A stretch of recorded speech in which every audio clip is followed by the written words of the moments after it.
მოგესალმებით. დღევანდელ ვიდეოში მინდა კიდევ ერთი ძალიან მნიშვნელოვან თემაზე გესაუბროთ. ჩემი ყველა ვიდეო გაკუთილი ატარებს მხოლოდ სასწავლო ხასიათს და კიბერ-დანაშაული ისჯება კანონით. დღეს რაზეც მინდა გესაუბროთ, ეს არის RouterSploit.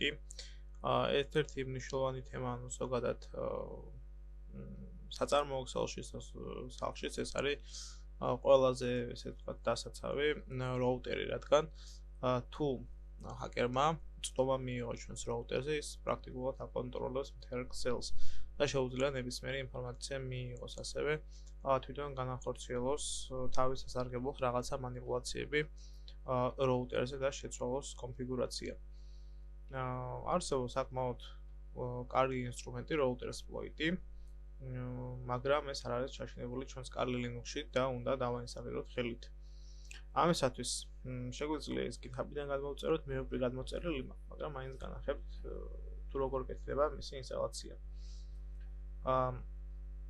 პირველი რასაც ვაკეთებ, აგერ ინსტალაციის ინსტრუქცია მოყვება, პირველი რასაც ვაკეთებთ, შეგვიძლია ჯერ უბრალოდ დავკლონოთ GitHub-დან, ხო, ანუ ტერმინალში გავუშვათ ბრძანება. აგერ მე უკვე გადმოწერილი მაქვს და ამიტომ დესკტოპზე მაქვს გადმოწერილი, უბრალოდ ამას ჩააფეისებ და დაკლონოთ და რეპოზიტორიდან გადმოწერთ. მეორე უნდა დავაყენოთ Python 3. ამ Python-ის ბიბლიოთეკებს და ფაილებსაც დავაინსტალირებთ. ამ ბრძანებით, ამას ტერმინალში გავუშვებთ და შემდეგ უკვე გადავალთ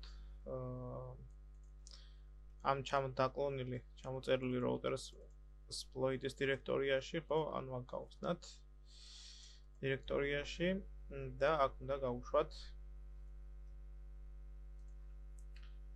შემდეგი ბრძანება, ხო, აქ გვეუბნება, რომ უნდა დავაინსტალიროთ ის requirement-ები, რაც ჭირდება RouterSploit სამუშაოდ. შემდეგ დააკოპიროთ ამ ბრძანებას და გავუშვებთ უკვე უშუალოდ RouterSploit-ის დირექტორიაში. და დააყენეთ, ხო, მე უკვე დაყენებული მაქვს, ამიტომ ამას მეორეჯერ აღარ დააყენებს.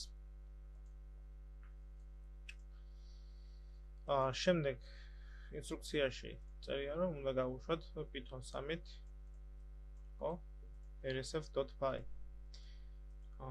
ნახოთ ჯერ ჩამონათვალი რა გვაქვს, ხო, ამ საქაღალდაში, აგერ გვაქვს ჩვენ rsf.py, Python-ის ფაილი არის და უნდა გავუშვათ Python 3-ით.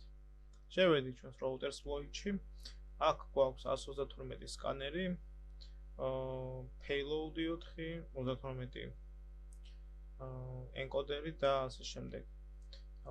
შეგვიძლია, ხო, სკანერები მოვძებნოთ. სკანერი გამოვიყენოთ, აი მაგალითად ახლა ჩვენ ამ ვიდეოსთვის გამოვიყენოთ auto pwn სკანერი. ჯერ help-ი ნახოთ. ბრძანებები იგივე არის, თითქმის რაც Metasploit-ში იყო და შეგვიძლია აგერ use ბრძანებით, ხო, use და გვეუბნება შემდეგ უკვე მოდული მიუთითეთ. ამ შემთხვევაში ჩვენ auto pwn მოვნიშნეთ და ეს გავუშვათ. აგერ შევედით show options.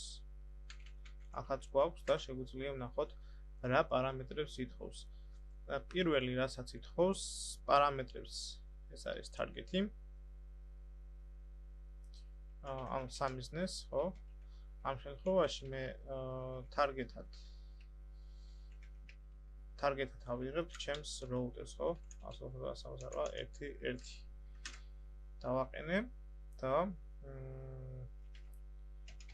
set ამ პარამეტრსაც დავაყენებ იყოს 20-ზე და მოდი გავუშვით run-ით და დავველოდოთ თუ რა შედეგს მოგცემს.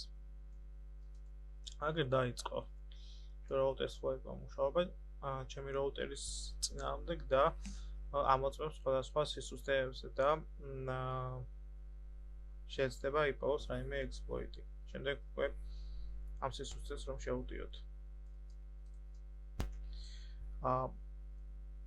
ეს მინუს ნიშანი ნიშნავს, რომ ვერ იპოვა, ხო, ანუ ამ კონკრეტული exploit-ის მიმართ არ არის დაუცველი, ანუ დაცული არის და ვერ განახორციელოთ ამ შეტევებს, ხოლო აგერ პლუს ნიშანი რო არის, ეს იპოვა ერთი სისუსტე, რომელიც გვეუბნება, რომ არის vulnerable.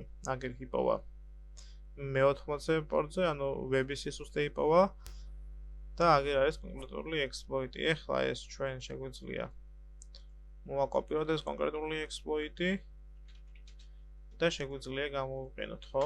ანუ როგორც სტანდარტულად ვაკეთებთ show options და აგერ გვეუბნება რა ოპშენები უნდა დავაყენოთ, target-ი უნდა დავაყენოთ და მოდი დავაყენოთ და გავუშვათ. 192, 168, 1, 1. ხო? და რანით გავუშვათ. კი ბატონო, აგე შევედით ჩვენ CMD-ში და აქედან შეგვიძლია უკვე მანიპულაციები განვახორციელოთ. თუ კარგად ვფლობთ RouterSploit-ს, ჩვენს როუტერის წინააღმდეგ. დღევანდელ ვიდეო გაკვეთილის თემა სულ ეს იყო, მინდოდა ესეც მეჩვენებინა, რადგან ძალიან მნიშვნელოვანი თემაა და შემდეგ ვიდეო გაკვეთილებში უკვე Windows 10-ის მოწყობილობაზე გადავალთ და მის სისტემების აღმოჩენაზე და როგორ უნდა შევუტიოთ შემდეგ უკვე ამ სისტემებს. ხოლო ჩემს Discord სერვერზე გასაწევრიანებლად ლინკი მითითებულია ვიდეოს აღწერაში.